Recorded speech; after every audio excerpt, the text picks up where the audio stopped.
You're watching PEGRI TV, Rhode Island's public access channel. The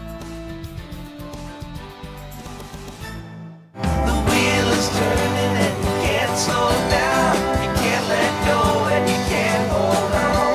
You can't go back and you can't stand still. If the thunder don't get you, then the lightning will. Hello and welcome to another installment of My Wheelhouse. I think it's October 11th today. We're towards the end of the NBA preseason, less than a week away from the start of the regular season. We're very excited. I'm your host, Sheamus, joined as always by Uncle Mike. Mike, you're looking sharp today. Yeah, well, I got my roadie blue on today because it's a big deal what's happening at URI in basketball. They just signed their 5th recruit for next year. How many stars? And it's ranked now the 15th best recruiting class in the country. I mean, that's up there with Duke, Arizona. We have never seen this happen out of URI. It's very exciting. I'm very exciting. I love Danny Hurley. I love the Hurleys. I like what he brings to the table in terms of a coach watching a coach.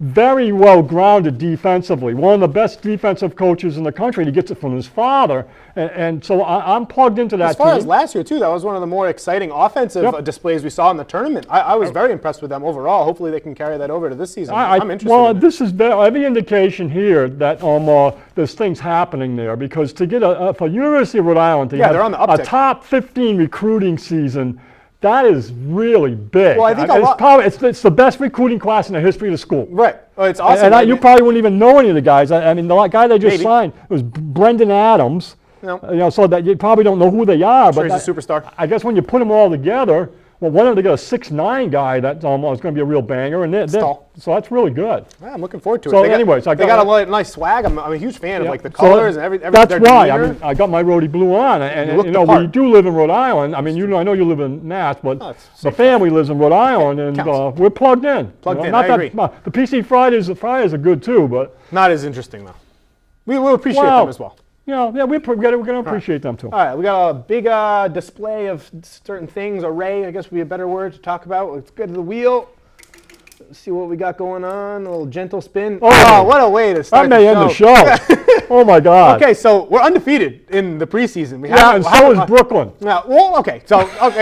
Everything that we say, everything that we talk about with the preseason, Cleveland obviously comes with last a night, huge they lose. asterisk. They lost. They haven't won any games. Obviously comes with a huge asterisk. Preseason is a preseason. It's more about how the players fit together, what type of units the coaches are putting out there, what type of development you see from the young players, and overall just chemistry things. That's what you can actually draw from this. Maybe some new tools that you see from players that you haven't seen before, where the offenses are trying new things, like which last year, preseason was a big time to see what big men were shooting threes, and that was a trend that you saw develop over the course of the regular season. So it's more so what you can draw phonetically from it, more so than actually what the scores and what the game right, because a lot of times the units are only playing a half a game or whatever it is. So just from the Celtics, I went to the first game, very exciting game. Just the Garden was electric. Oh, I imagine. We were very excited. Oh my God, it was beautiful. It was very exciting. Overall, just some just macro perspective stuff. I've been very just on par with what I've expected from Horford, Kyrie, and Gordon Hayward. I thought their chemistry looked more cohesive than I was expecting, especially Horford with Kyrie and Horford with Gordon Hayward. They worked together much better than I was expecting. I'm with you on parts of that, initially. I'm not with you on all parts. Keep going. I think that Hayward wasn't as aggressive in terms of offensively as he was expected. I was much more impressed defensively than I thought I was going to be. He looks a lot more aggressive, a lot more in tune off and on ball. And then I think I'm impressed with maybe sans 2 players with every single player on the Celtics roster. I think the majority of them took jumps and impressed me in ways that I wasn't expecting. I was low on certain players. I guess my expectations were very tempered. Look at Matt's pick with Tice, huh? Yeah, well, so exactly.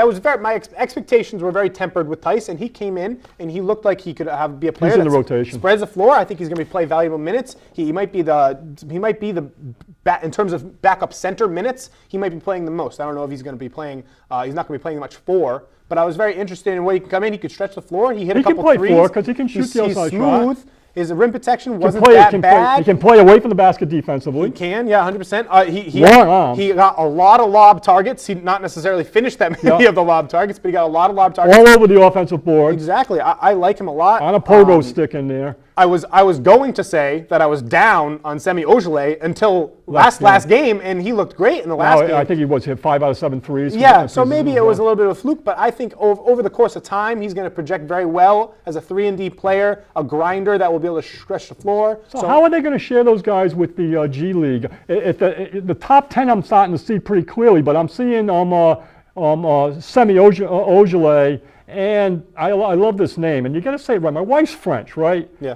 Yabusele. Yabusele? Yabusele. I seen it. You know who? Abby Chin almost gets it right, and they got it right in the Summer League guy, and that's Has he said it? Has he said it? Does he say? She comes close. They're going Yabusele. I say Yabusele. It's Yabusele. Oh, I love him. But anyways, he's incredible. do those guys? Do they go up to Maine? They can't, because if they're one of the 13 that are dressed, they can't be in Maine. No, I think that we're gonna. So you're gonna see Jabari Bird. Jabari Bird will be a two-way. He looked really athletic, but at the same Okay. time he was very. Well, he's like 14th man. Exactly. He's nervous. He's not gonna get that many minutes to begin with, like we say, 14th man, obviously. So I think he's gonna be playing two-way. But 12 and 13 aren't getting many minutes unless there's injury either. I think Shane Larkin is only getting minutes if there's an injury. He's good though. He's so decent. He's one person that my expectations were basement for him, and he seems to make the right decisions. Yeah. So I give him that. He's not going to jump off the page athletically. He's not that great of a shooter. He's not that great of a creator, but he does everything at an average level for his position and where he is in the depth chart. So I'm okay with him. Let me catch up with what you said so far, and then you can go. Or I'll start one after that. Whatever. I've got some disappointment with Kyrie. Okay. And what I saw, and I think our key asset remains to be Stevens. He's a master. Easily. And what Stevens, one thing he does, and this is, I want to get into this more after I have my say with this, is that he gets every guy on that bench ready to play all the time. Yeah. So those guys aren't sitting there twiddling their thumbs. He gets people they're buy ready. into their They roles. buy into their them, roles. and they're ready to go. Get in there and play. Anyways, Kyrie is Kyrie. He was Kyrie in Cleveland. He's Kyrie here. He's somebody who's going to have the ball a lot, and he's going to shoot. What I saw Stevens doing, and I think it's going to develop this way, and it'll be a challenge for Kyrie to do it, is the second game they started playing him off the ball. Mm-hmm. And when they started playing him off the ball, to me, it all works. As soon as you put Smart out there, or you have Hayward handle, now Kyrie's coming out, and Kyrie's doing what Kyrie does. I don't like Kyrie as much with the ball, and then what we saw last game. What we saw last game was it was monumental. It was that team that started that game for the Celtics played the best of any team in the preseason, best of any team. And the combination of Rozier and Smart, they game has matured so much that they are ready for big time minutes, and I don't think they can go wrong. I think they got 3 years into their third year experience. I think they're real players right now. They complement each other like, oh man, they really work well together. And I'm sure you got more. Let me talk about Hayward. Yeah, so Hayward, and then you can go back, and I'll go back to you. Hayward, what I see with Hayward is, yes, he's got a little reluctance to mix it up. But what the team needs to do is the team needs to see the game through Hayward's eyes. The team needs to get into Hayward's flow. Okay. They need to plug into that. They've got to see it. They've got to recognize it. That's Stevens to Hayward. Hayward's got it. Hayward's out there. So as soon as they start playing more into Hayward's flow, I'm not seeing anywhere near the flow with that first team that I saw with Rozier. That team, Baines, Tatum, Brown, Rozier, and Smart, they were in sync. I mean, their spacing was perfect. The passing was perfect. Everything they did, they were up by 35 points in the first half. They were really, really awesome. I don't think, and the first team, and I agree with you completely on Al Horford. I think Al Horford is a very key player here because he is connecting with Kyrie in a really good way, and I think that's going to help things out. I think Kyrie is going to see things differently, hopefully, as Stevens gets this team organized. Right. It's got potential to be a really good team. Yes, early on, our success is very dependent on Horford's consistency and health early on. I'm not saying he's our most important player because I don't think he is, but I'm saying within the first 20 games, he is that player because he has the ability to really ease in all of these new pieces together, and chemistry just seems to be effortless with the team when he's on the floor. If you watch all the passing, and I don't mind when Kyrie's the ball handler, I just don't like when he holds it for over 5 to 10 seconds, because there are certain situations where if a play falls apart, the initial action, maybe Jaylen Brown or Gordon Hayward doesn't get as much space off the pin down screen as they were hoping, and then Kyrie has to reconsider what he's going to do with the ball, and then he kind of gets that just falls back into that instinct where he's, okay, I need to be a creator. I think he needs to step away from that, because when we see him pass and screen off ball and move baseline, come weak side and do touch passes with Horford on the baseline, he gets open so quick, and he doesn't need to work that hard to make the offense very efficient. I'm not critical of Kyrie when I say this, but it's not in his DNA to be a creator for other people. No. That's not in his DNA as a player. But so he that did he's it. Playing But he's fighting that. When But didn't you see flashes of him being a very strong creator, especially in the first 2 games? He gets it wherever he wants. He does, with that handle of his. He puts that type of pressure on the defense with the ability to get that separation and bring the rim protector away. I'll give you he this. Got a lot of baseline cuts open for Tatum and Jaylen Brown that they got a lot of passes from. I think that the best team right now, if I was starting the season with the best team on the floor, I would play the 3 of them: Rozier, Smart, and Kyrie. Well, you can't start those guys. I think you can. I think Smart can play the 3. It depends. Every team in the league is going smaller and smaller. I mean, look what Cleveland's done. So you want to start them? Start Hayward at the 4. They got Love now. This was hilarious. Did you watch that game last night? Yes. The interview with Love? Yeah, he said LeBron told him that he's going to start at center. LeBron told him. Of course he did. LeBron told him. LeBron goes, oh, by the way, during practice, you know you're going to be playing the 5 this year. Yeah. That tells you what it's all about with Cleveland. I mean, for anyone who acts surprised. But he didn't know. Yeah, anyone who acts surprised to those type of situations. I'm not surprised, but it's like, that's pretty blatant. And obviously it's not a surprise because Love's talking about it. Ty Lue is way over his head just in terms of X's and O's and chemistry-wise. He's only there because LeBron approves him to be there because he knows he can push him around and do whatever he wants. LeBron's the coach of the team. LeBron's the GM of the team. Obviously, he's not making major decisions, but he influences everything. He does. Well, he called that shot. He's the one that put that Love at the 5. But getting back to that team, I think that if you put Horford and Hayward against the team that you saw on the floor for Cleveland last night, you put Horford and Hayward, and it's late game or whatever it is, Rozier and Smart are so good together. I see so much potential there. I know we had a mailbag, and I gave Matt his credit for Tice, whoever was in the mailbag earlier this year that asked us what we think about Rozier, and I thought I was way out on a limb when I said potentially to be a top 5 guard. I don't feel out on that limb anymore. That guy is a damn good player, and he's got everything. He's defensively strong. He penetrates. His shots got better. He's electric. He's tough to play. The lineup of the 3 of them together was one of my favorite lineups to see. And when the first time that they used that lineup was in the very first game, and they used it with Tatum and Baines originally. Okay. And it wasn't with Horford and Hayward. It wasn't with Horford at all. And it worked really well because Baines was surprisingly a strong anchor. He's more prevalent in the paint defensively than I expected him to. So it allowed Marcus and Terry to be a lot more aggressive, and they're aggressive already. Yeah. But their aggressiveness on the perimeter is like sky high. Yeah. And they make me less tentative and nervous about losing the best perimeter defender in the league, or one of the top 3 perimeter defenders in the league in Avery Bradley, because of what these guys are able to provide.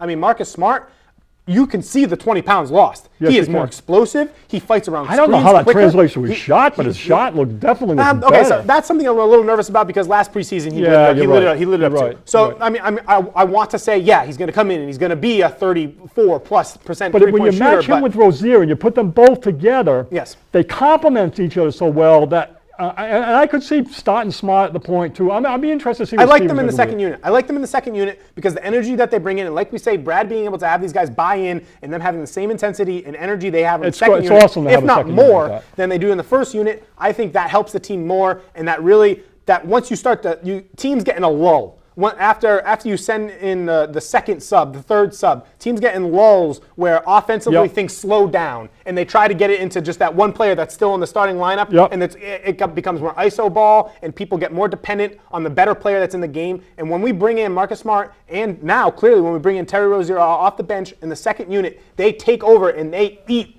the offensive player on the other team. Would you agree with me on this? That Terry Rozier has stepped above Tatum and Brown? No. Okay, I'm really solid on that. No. I think Rozier, I'm very high. He'll give you a much more quality NBA. Maybe more Tatum. quality NBA. Maybe Tatum. I see things in Tatum that I don't see in Brown, and I'm not down on Brown. I'm just trying to analyze his game. But I see more quality NBA minutes coming out of Terry Rozier than I do out of Jaylen Brown. I think Jaylen Brown's defensive versatility is more important to the team right now than Terry Rozier. Terry Rozier is a great defender. I know he's not playing the same position. He is, but he can't guard up, and him on switches but that's isn't the as same smart. thing. If you're going to have Jaylen Brown play a 2.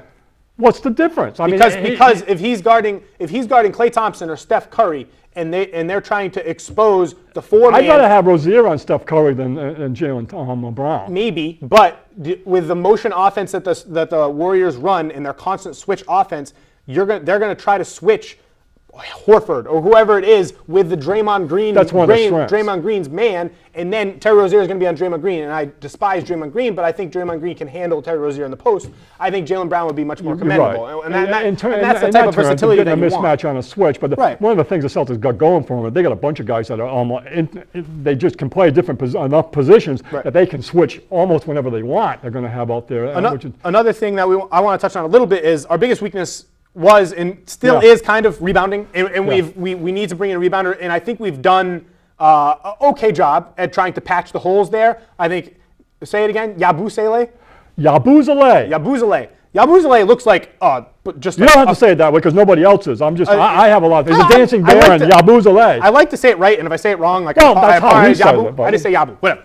Yabu looks like he can get any rebound he wants. He has his hand on nearly every ball. If it's inside a radius of, 10 feet to him, he gets a hand on the ball. He's got a big body. People bounce off of him. He's strong. He's got a firm base, and he's surprisingly quick. He moves on the break much quicker than I was expecting him to. I'm very high on him. I think he's going to have big minutes this season, big playoff minutes. I think if Horford is injured, which is I think the worst case scenario for our team this season, I think our failsafe is Yabu, and I think he could really soften the blow for that if he steps up in the way that we've seen so far. From what I've seen in these games, I've got to say that Tice has outplayed Yabusele. Offensively. Well, no, he's a better defender. I don't think Tice he's a tremendous. He's coming out and playing 40 feet away from the hoop straight up. He's a better perimeter defender. I want to say this. Sure. Danny Ainge put it in good perspective for me, and Danny Ainge said, "I watched this guy play.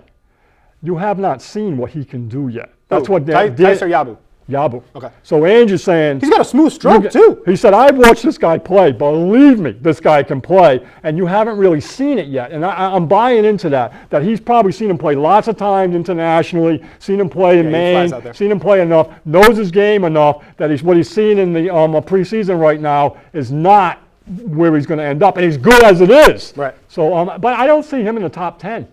I think he's top 10. I think Tice plays before him. I think both of them are like 9 and 10. I think they're right on 9 and 10, but like maybe 9 to 11. Tice has got 8 years experience and was Defensive Player of the Year in Europe. How old is he? 26? 26, 27. 26? I think he's getting good minutes. You got a final thought before we spin it? Yes. It's a Tommy. You wanted to give me one last I didn't really have it. But I thought this was awesome. He's hilarious. Semi Ojale comes in the game, and Tommy goes, I'm going to start calling him semicolon with the potential to be an exclamation point before the end of the year. Isn't that awesome? Good commentary. 83 years old. Good commentary. Semicolon with the potential to be an exclamation point before the end of the year. 83 years old. He got a lot of heat for his Baines in the shower comment. Yeah, but he doesn't care. He doesn't care. He had no trouble deflecting that at all. It's not a problem for him. I love Tommy. I'm happy he's still around. Okay, good Celtics talk. Yeah, I agree. And I can't wait for tonight to play again. My gosh. Okay, this is really quick. We're going to do a relatively quick one. I don't even know. We might have even talked about this last time. The GMs do an annual survey every single year where they basically just poll. It doesn't have to. It's not necessarily every GM. Some people probably delegate it to a different person in their organization. I'm just going to say maybe 2 or 3 things. Which player is the best leader chosen by GMs. Do you have any guesses? God, that's a tough one. Who pe- are they picking? Teams. So they use a top 4, and then players that also got votes, not included in the top 4, are Draymond, I was gonna say Kawhi, Draymond, Dirk, yeah. and Russell Westbrook. And then the top 4 is Mike Conley is 4th, Steph Curry is 3rd, Chris Paul is 2nd, and LeBron James is 1st. That's really interesting. I mean, LeBron's definitely a leader. Whether you want to follow him or get out of town like Kyrie is to be said. Yep. I love Conley as a leader. I think that was a great. I think that's great that they Paul, figured it I in think there. Chris Paul. As I'm looking at things here, I think the best team that I've seen play together is Chris Paul with Harden. Yeah. I think that works. I know Chris Paul couldn't play last So game. that's something interesting that I think he's a leader. So I forget who I was listening to discuss it, but they were talking about the Chris Paul to Houston move and necessarily why it happened and why it would work together. And they were saying, it was in response to Kevin McHale got interviewed about Harden, and he said Harden is not a leader. And Harden responded saying like, McHale's a clown. Awful. But I really don't think that is saying anything bad about James Harden. I don't think he needs to be a leader in this situation, and it may or may not reflect that. And I would say he the same isn't thing one. about Kyrie. Yeah. But That would be my opinion. you can be kind of step back Yes. and you can still have an effect on your team winning. And you can. Last year, the leader for that team was like Patrick Beverley. You know what I mean? That was the leader for that team.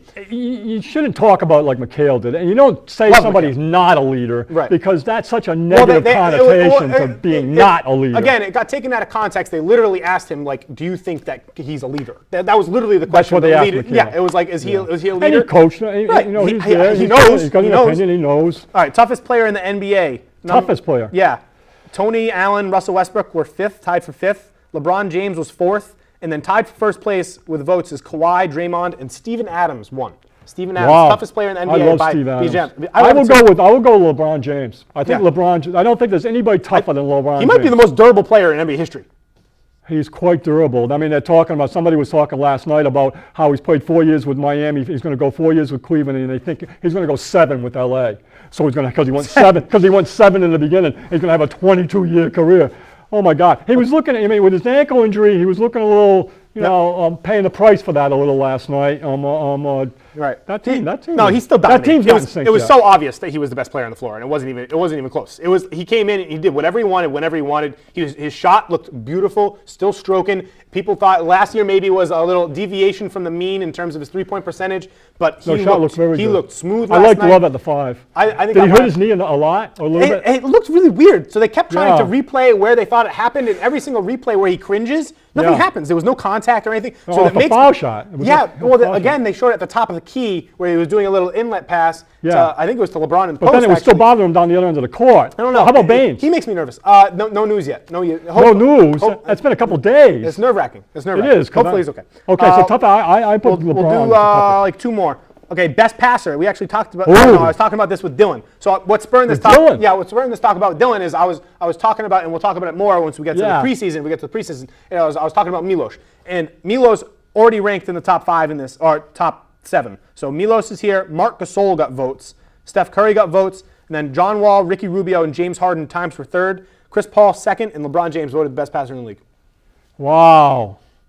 I don't really like too many of those guys as far as they're not my kind of passers. I like Gasol, but he's a high post guy. He's a post passer. That's completely different. I would go with Chris Paul out of that as far as the best passer. I'm not really sold on Chris Paul. He's more so like he makes the right pass like 100% of the time. You know what I mean? But it's not necessarily flashy passes and passes you're like, whoa, like that was an incredible pass. He's more like, oh, he's never going to make a bad pass. And John Wall, such high speed, Velocity, that makes crazy. it hard for him to make. I doubt you've seen the video, but there's a training video this summer that came out of John Wall where he's standing backwards, heels on the 3-point line, facing half court. He's having someone pass the ball. He has a man under the hoop, a man in the left wing, and a man in the right corner. And he's just catching them, throwing passes behind his head, in between his legs, with the fastest passes I've ever seen. Really? Right into their basket, right into the bread basket, and it's beautiful. He does. Sounds like he could play for the Harlem Globetrotters. He does like 20 of them in a row. It's fantastic. So maybe it's him. Yeah. But I think there's a void there, and I'm hoping Lonzo can fill it.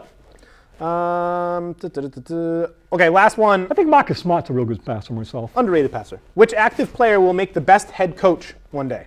There's a lot of players that got votes, and it was pretty interesting, the players that got votes. So other players that weren't considered in the top 4, Devin Booker got votes. Vince Carter got votes. Conley, Jared Dudley, doesn't surprise me. LeBron got votes. Jameer Nelson got votes, doesn't surprise me. Perkins got votes, which is hilarious. Jason Terry, not surprising. David West, not surprising. Okay, the top 4, Steph Curry, Garrett Temple from Sacramento, Manu Ginobili, and then Chris Paul was number 1 for the most votes. I think Ginobili, so out of all these, I don't think Chris Paul is going to coach. Don't think Steph Curry is going to coach.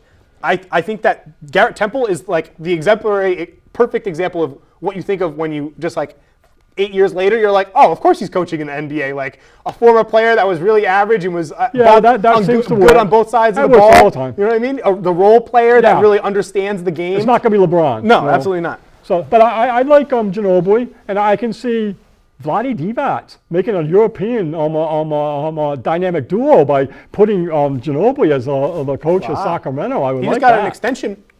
Ginobili got an extension? No, well, Ginobili signed Vlade for 2 more Divac. years. Vlade signed for 2 years. Okay.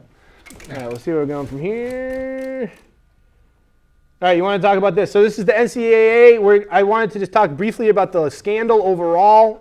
We didn't discuss it last week. It came out, I think, the end of September, the actual scandal where an FBI probe was done to which they found several universities, namely it was Oklahoma State, Auburn, Arizona, and USC. Obviously, Louisville was included as well, to which they found that the universities were funneling money from sneaker organizations, personal advisors, and other entities to players and recruits to kind of benefit them to come to their own university. Yeah. So I just wanted to get your I don't have many thoughts on it. Yeah, I yeah, of course. Kind of been checking this out, and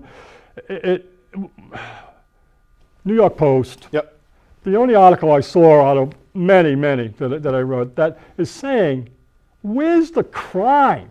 Where is the FBI federal offense to breaking an NCAA rule, and what are they doing in there? And why isn't the NCAA policing themselves? And this kind of sheds light on it to me, and I gave you this before the show, that Louisville has received $3 million in sneaker contracts in the last 2 years, and Rick Pitino gets 98% of the $3 million. Right. So for them to give $100,000 to a recruit coming in, it's a whole issue of where college sports is today, right. And the sneakers with the big money that's flowing in there. I also told you that the Wall Street Journal rates Ohio State and University of Texas that the value that they place, the monetary value on their athletic program is $1 billion. Yeah, big bucks. So there's a lot at stake here. Of course. And I don't really, I'm going to, until somebody tells me different, you got to tell me why an NCAA violation is an FBI federal offense, and that these guys may be going to jail. I think for it's because they're considering it bribery. But why is it bribery if you're paying Pitino, if the sneakers companies are paying Pitino 98% of the money that's going to school, the school's collecting money. This goes back a long time. They're all paying these guys. Right. They're all getting paid. So what I think it's going to lead to is basically, I think this is just another step down the road to paying college athletes. Yes. It just seems like just more and more. They got to find a way. More and more dominoes are going to fall.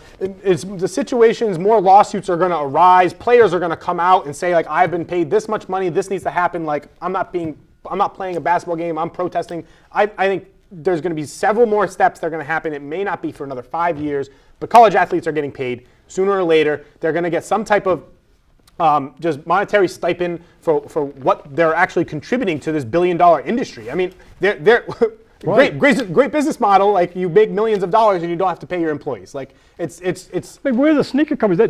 There's 2 schools that are receiving $500 million from the sneaker company. Right. I mean, they're taking the biggest heat. Adidas is in the. We also talked before the show that the fans really in Kentucky and Alabama, they are not interested in anything changing. They want their tailgate. They want their Saturdays. They want the sport just the way it is. So it's a huge issue of how you make an amateur student athlete a professional. Right. How do you make that adjustment? So it's interesting because I think if you allowed just some type of regulated payment of these athletes, you wouldn't really see the power balance change that much. The good teams would stay the good teams because just the allure and the interest and the actually attention. And I also gave you this one. I mean, the paying of players is going back since the beginning of college sports in the 1850s. And I remember Larry Bird's story all the time with his good buddy Rick Roby is after every single home game, he would go in and his spare pair of sneakers would have $10 for every rebound and $20 for every point after every game. That would be waiting for him in his locker room. It's been happening forever. Yeah, so these. I think it's you need a symposium. Yes, you need everybody to come together. Yes. It's going to take more things like this. Obviously, this is a step of negative perspective, but I think the more steps that are taken, whether it's more lawsuits or more FBI probes or just more players coming out. I don't like 5 years. I think the time is right now. It's appropriate with what's happening. I'm just saying, I don't know whether it's now or 5 years. I think it's appropriate to have that symposium where you bring the right people together, all of them, and you start sorting this out and put it down. Are these guys going to be paid or not? And if they're not getting paid, if they accept money, is that a bribe? And people are going to jail? Right. When the coaches are getting paid and the schools are getting paid? Well, another thing and the schools are valued $1 billion on their athletic program? Right. Everything is all so intertwined, and every adjustment that is made with the NCAA is going to affect high school and AAU, and all of those affect the NBA schedule. So that is another reason that we could see a change happening soon, is because we've seen that the NBA is maybe open to changing their draft. They've already made amendments to their drafting schedule. They've already addressed that they want to somehow deal with the one and done, and maybe some type of adjustment with that could also lead to maybe the opening a door a little bit more of a crack for paying more. I think it's going to be small steps, but maybe a big domino falls, and we could see an athlete getting One thing that the paid. coaches and the administrations, the schools, and the fans have in common is they all want to win at all costs. Yes. That's it. So something I think that they should do is Alabama football they could give a crap about how much these players are being played. They want what they're watching. That's what's important to them. Players, how much they're making is what's important to them. I mean, players already get, the majority of them, already get free rides to the university for a free education. Whether they use the education or not is up for debate. But I think that's something that they should, the first thing is I think they should do is I think they should allow to search out their own endorsements. And just why not? Why not allow them to do that? They don't necessarily and maybe put it into a trust for them that they don't really get that money until they're after college and it's held for them. And a certain percentage of the endorsement could go to the team itself, so that it's not just him benefiting. Somehow the teammates also benefit as well, because I think that's a negative connotation. Is why should we let just him benefit? I mean, I'm playing for the school too. I contribute to winning or whatever it is as well. And maybe LeVar Ball will bring that to a head with his sneakers. Hey, you never know. I mean, we'll find out. I honestly, something could happen. Once LaMelo hits college, I think all stuff's hitting the fan. You know. If I create my own sneaker with my own brand, who's to stop me from selling them? Yes, we'll find out. We could be the Big Beard brand. Yeah, I like the beard. I'm coming back already. Yeah, I shaved. I only took 1 week off. Yes, it's a quick grow. All right, league pass teams, relatively quick. This is just obviously the season is starting. I just wanted to discuss, besides the Celtics, which teams I and you and I are most excited to watch. So I've basically got a top 4, and it all revolves on basically young players fitting together and just maybe some more exciting players that are going to be in the playoffs. So my top 4 in no specific order are the 76ers, the Denver Nuggets, the Minnesota Timberwolves, and what is the 4th team? I forget the 4th team. It might just be the Milwaukee Bucks, just because I'm so excited. Well, good. That's definitely one of my teams. Right. So I'm very excited for the 76ers, and we'll get more to them. I'm not excited about the 76ers. Why not? I thought they looked horrible. Really? I mean, if you're going to tell me that they're a 10-win team if they don't have Embiid, and if they have Embiid, they're a potential playoff team? Yes. Wow, that's how good. And I'm hearing that. But also, when they showed his workouts, he looks limited. He looks like he's not moving at full speed. I'm not nervous about him. You're not nervous about him. I'm nervous. 31 games. I tend to be optimistic. I didn't think that team looked in sync at all. I thought that team. I think Ben Simmons. I got to see more of him. I know everybody likes him. I know he's got tremendous skills. And I know I'm not the only one. There's many people to say that he can't shoot. But I'm not seeing. I don't think I don't like him. What is it? Kevin O'Connor of the Ringer. I'm not sure if you're familiar with any of his work.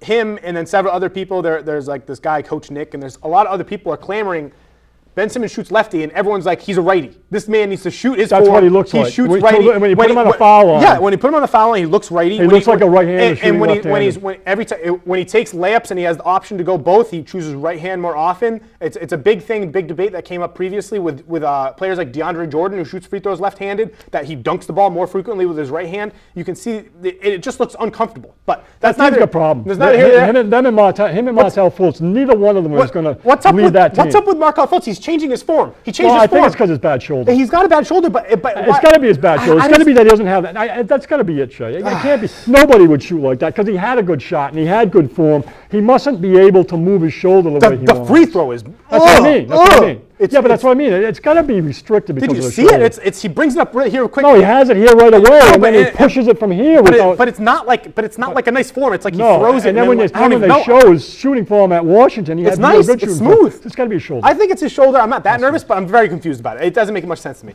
The other thing is, why would he play? He's got skills. Of the number one pick in the draft, and on a team that obviously is very tentative about playing their players that are hurt, why would you play a player if he can't shoot and can't play to his full ability? Across the league, if you got a hangnail, you're out for the preseason. Okay, my other team was the second most excited team I'm looking forward to see is the Denver Nuggets because I think they have the best passing big front court. That's cool. We didn't talk about Jokic as far as a passer. With Jokic, he's a top 10 passer in the league, I think. Him and Millsap is a very underrated passer in the big. People are clamoring and saying that team looked pretty good. I saw them too. People are saying, the problem with this team is they don't have a point guard. And people don't realize is Jamal Murray is their point guard. And they're like, but he can't create. He doesn't need to create. They have the best passing front court, and their offense runs through their front court. They do high post plays where DHOs, lots of direct handoffs, and lots of pin downs where players cut to the corner. They need a shooting point guard. And that's exactly what Jamal Murray is. He's shown ability to be able to create, and that's exactly what they want. They don't want Moutier because Moutier is turnover prone, pounds the rock, and doesn't know what he's doing. Jameer Nelson's a good backup guard because of his veteran presence, and I think they have all the pieces to be a successful team. I think they're going high. I think they're going to be the 5th seed in the playoffs. They're in the West, right? West. Oh, I don't see that. But what clicked in my head when you were just saying, you see how many turnovers Rozier's got in 61 minutes? Tell me. 2. He's good. He's awesome. efficient. He's efficient. That's really good. Bucks are my team. Yeah, let's see the Bucks. I'm all over the Bucks. I'm disappointed to see that Jabari Parker's going to be out for a while. Yeah, February. Yeah, that was discouraging, but I think Giannis is just a wonderful player to watch, and then obviously I love University of Virginia and Tony Bennett, so you got Malcolm Brogdon there, and then my guy is there, so I'm all over that, and certainly the Celtics, and I would say the third team, and I had trouble, I was all over LA, but I'm not enjoying LA, and I know Ball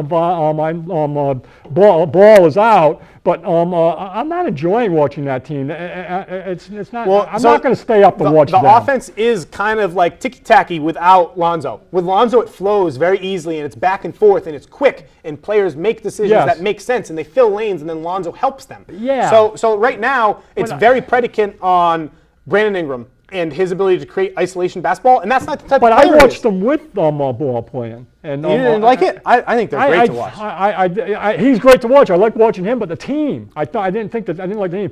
Well, Lopez wasn't playing the first game, and he looked a little better. The other team, and it'll surprise you, I think the team that I'm interested in watching is Steven Adams in Oklahoma City. That's a very exciting team. I think that. Say what you will about Carmelo, but he looks great in the preseason. Thanks for calling Carmelo. Well, it's because what you say. That. He looks great, especially as a defender. I don't think he looks great. I've been impressed. He looks good. It's going, but he's still. Well, anyways, I think that 3 and Steven Adams, they've got potential to be a good team to watch. 3 seed. Yeah, 3 seed. Yeah. All right. Okay. We'll do a couple more of these. Did you drop San Antonio as far as I have, or? Because I'm wondering, you're 3 and a 5 there, and there's some teams that I do like the Los Angeles Clippers, and I did watch them play. And I like the Clippers. Yeah. I love Milos. All right, so rookie extensions. So he's a rookie, right? Milos is technically a rookie. He's 31. Some people are picking him for Rookie of the Year. Starters, one of the starters guys picked him for Rookie of the Year. I think he's very exciting. I don't think he's going to score enough, even though he looks like he's a good shooter. But I'm excited about him. I think he's going to be really good. He's already one of the best passers in the league. Yeah. He really fills the void that was. What position is he playing with the Clippers? I think he's got to just be a backcourt player. I think by the end of the year they're going to be starting Milos and Patrick Beverley, and they're going to alternating. See, I like that. They're going to be alternating who brings up the ball to start. They're going to be starting Austin Rivers just kind of he's grandfathered or just fathered in. I think they're start Beverley, aren't they? Yeah, they're starting both of them. Beverly and Austin Rivers will be starting. Okay. All right, so over to the rookie extensions. There's a very notable one, but less notable ones. On the drive here, Andrew Wiggins signed his rookie extension. Wow. Max offer, 5 years, same deal that Embiid signed, $148 million. Gary Harris signed his deal, 4 years. 68, right? 4 years, $84 million. 84. So the thing is, with a lot of these deals, is there's a lot of nitpickiness and a lot of just incidentals or whatever you want to call it. So Gary Harris has They got incentive.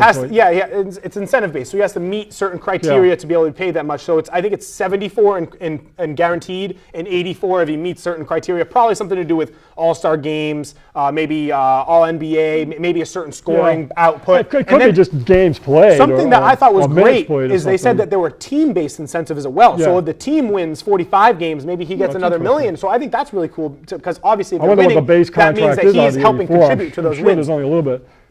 So there's certain other players that haven't been paid yet. Obviously, Marcus Smart is one of those. Well, I think that's a big issue right there. I think we need to lock him in. And I think it was, did you see Scal's take on it and Marcus Smart? Well, Scal's, what Marcus Smart is saying, and I love Marcus Smart. I'm really on him. I really think he's really matured as a player, and he's ready.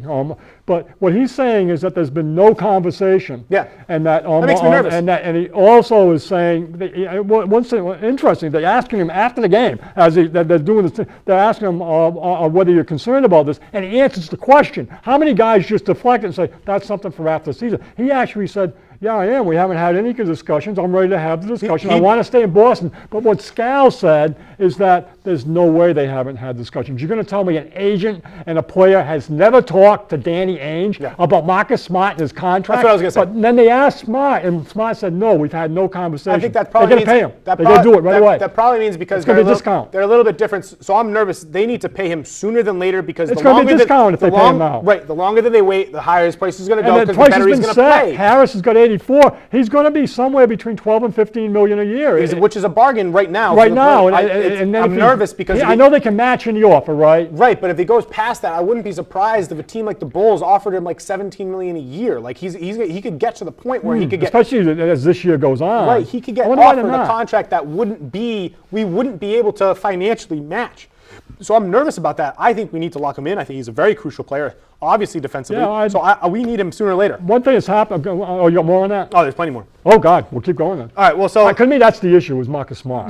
So a player on your Bucks, Jabari Parker is eligible. So he's something that's pretty interesting because of his injuries. Yeah. I think that eventually he'll come to terms. I think it'll probably be at the end of the year. I mean, I think that the deadline is the 16th, so the game before the first thing. But then they can reopen negotiations past a certain mark. So I don't think that he's going to get the max that he wants, but I think he'll get a good deal. The biggest one is Embiid. Embiid got the 5-year, he got it. 100. He got it. He got the $148 million. But his is very similar to.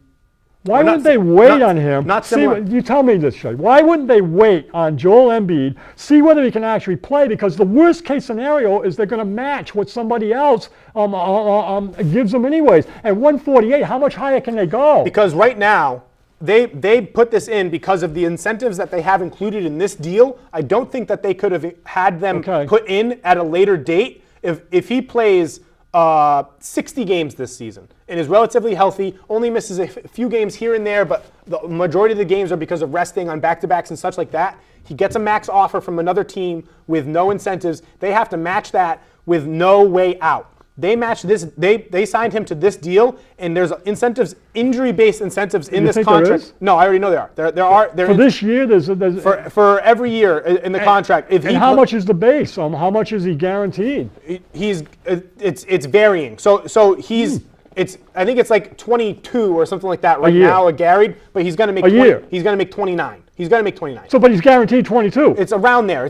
So what happens is if he doesn't play 59, I believe. So if he misses any more than 25 games a season, they can release him to the open market and they can get a cap buyout and they can save a lot of money. So I think they did this deal now made sense for them because they lock him out. They save face with one of their franchise player, obviously. They make him believe that they believe in them. Obviously, they address the injury issue. If for something crazy happens, if he gets a Greg Oden type situation. He gets $22 million. If he gets a Greg Oden type situation where he goes down and he's down for his career, they're saved. And they $22 million they got to pay him, you said. Yeah.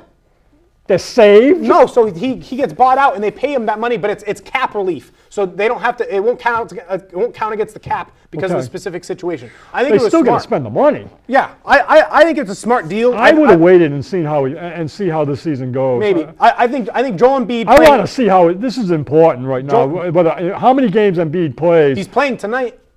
You think so? He is. They said he's playing. He's playing. Really? They said he's playing tonight. Is that on? I hope I would watch that. If you would watch that, what do you mean? He was my first watchable team. They said he wasn't watchable. Well, no, I won't watch him if Embiid's not playing. But Embiid, okay. So if Embiid plays, you automatically log in. They're a top I three love team him. to watch. I love him. Okay.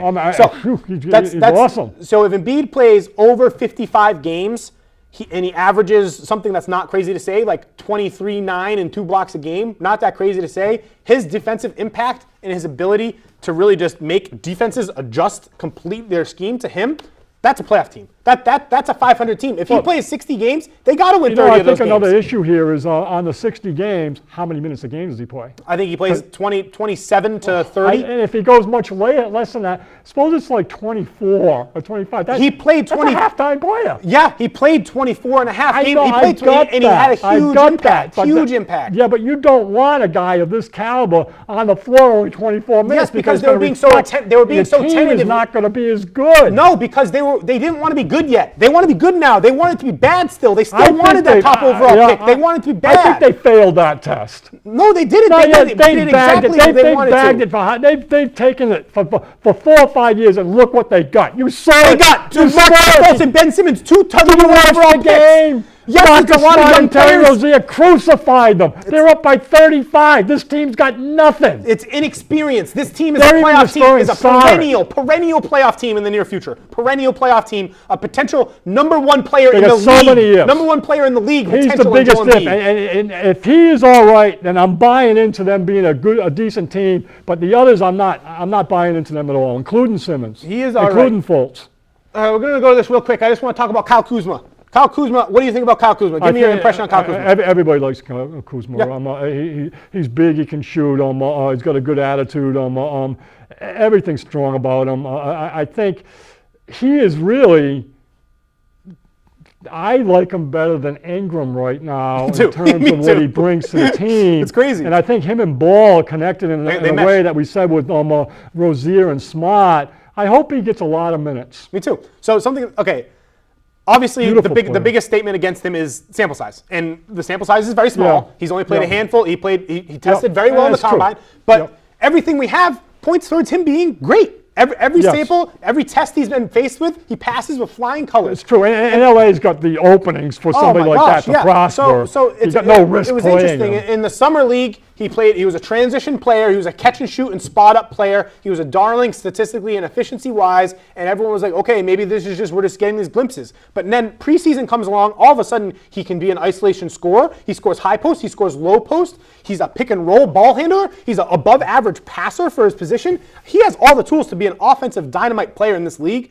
Defensively, he's not there yet at all, but I think what they have in him right now, from everything that I can see, obviously you take it with a grain of salt because the sample size is so small, but everything I have, just looking at him right now, he looks like he's their 3rd best player besides Lonzo Ball and Brook Lopez. Okay. Like he looks like he's that player already. Brook Lopez looked pretty good.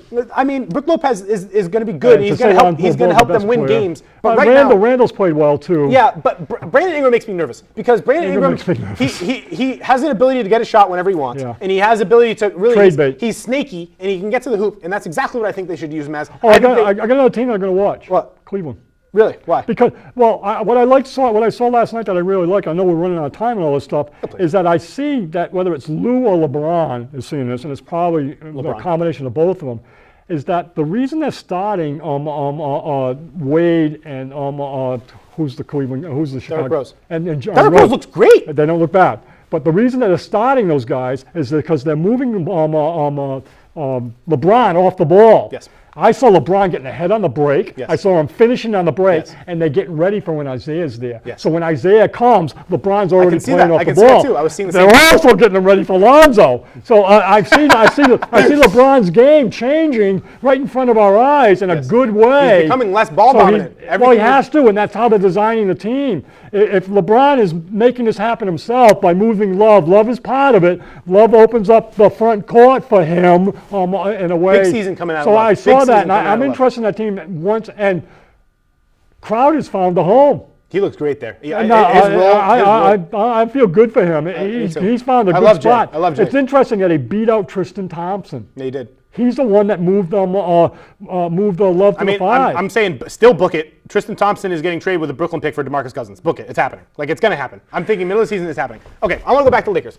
Brandon Ingram, he is going to get shots up, but he looks like he might be the biggest inefficiency-wise bust so far. He's so inefficient. He can't score. He shoots. He can shoot the lights out, but whether they fall or not, what we've seen so far is he's awful at it. He never knows what he's going to do next. No, he doesn't. He looks so indecisive So with when the he ball. gets the ball, it's like, okay, I can do it, but now it's time to figure out what it is. Something that I was hoping is I was expecting him to have a big season. I even drafted him in Yeah. the Dodd League because Everybody does. I was thinking, okay, here Lonzo Ball is going to take some pressure. He's going to find a lot of openings for him, and that's not the type of I'm place. not seeing him get out on the break. He's not running. He's not being aggressive. He's certainly not strong enough yet No, to he's be weak. a front He's court weak. But player. he doesn't need to be strong. So- There's something that makes me a little nervous is they aren't putting him in a role to succeed. They're putting him into a role where he needs to be an isolation scorer, and he isn't an isolation scorer. He should be a scorer off ball. He should be a scorer that's a catch and shoot player, and he's not really a three-point threat yet. So I think he should be a baseline cutter. They should even put him in at the 4 sometimes as the dunker.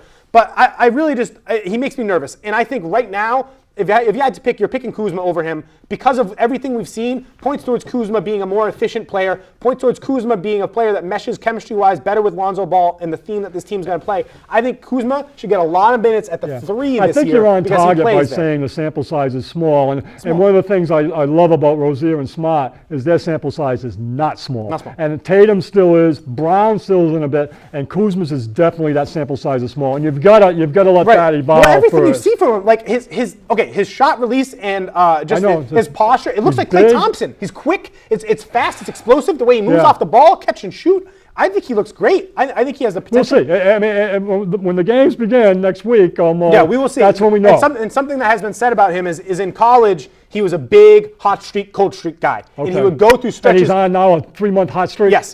That's what people. That's what naysayers are saying. Sample size, and this is a hot streak because in college he would go through 10-game stretches where he would shoot sub 20% from 3, and then he would go other 20-game stretches where he shoot. That'll get in his head, plus and that'll push him to the 20%. bench. All right, let's do this thing. Okay, we're gonna do like kind of season preview stuff. I'm gonna Okay. put on a hat. You're gonna talk about that team. All right. Yeah. Let's do Sacramento Kings. Whoa. They're Doesn't need to be long. they're a team that really doesn't interest me No. in terms of following and all. And yeah, you tell me who your best player is. I don't get it. Yeah. And so it's like a bunch of run-of-the-mill players that I don't know what their future is. Right. I'm not seeing anything with them at all. A lot of question marks. They have 9 players under 23. Who would you say is your best player? It's George Hill, but it will be De'Aaron Fox by the end of the year, I think. Well, he's not playing right now. Is he? He'll play by the end of the year. All right, what hat you putting on? That's the Supersonics. Yeah, sure, Thunder. That's the Thunder? Well, I mean, kind of, okay, right? Okay, yeah. I'm really excited for this team. I think this is a 3 seed. I think they're not going to be good enough to pass the. I look awful with a hat on. You look great. You look great.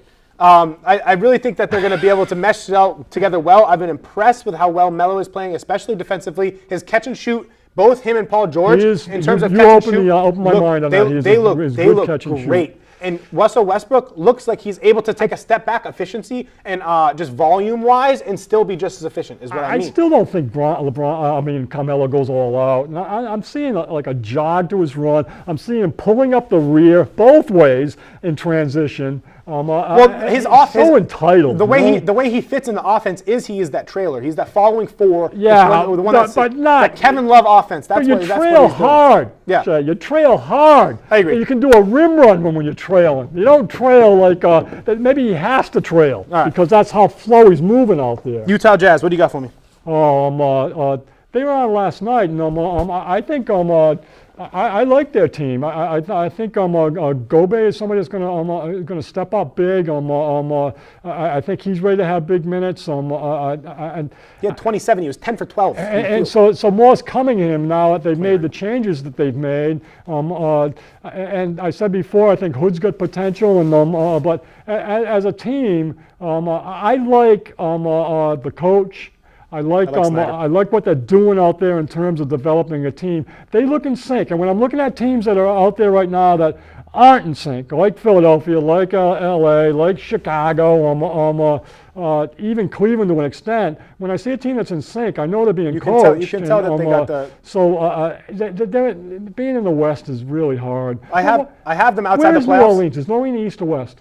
It's in the West, but they should be in the East. God, if we restructured the conferences, the Timberwolves and the Pelicans Timberwolves too, should ship over. It's just hard. There's so many good teams. What do you think of Donovan Mitchell? He looks pretty good, huh? Yeah, and with Donovan Exum out, Mitchell he should come into that role. You picked him early, and then you backed off on him, but you picked him early on the summer league. I still got him early. I'm still very high on him. All right, you got one more, and then we'll be out of here. Maybe we'll do a mailbag.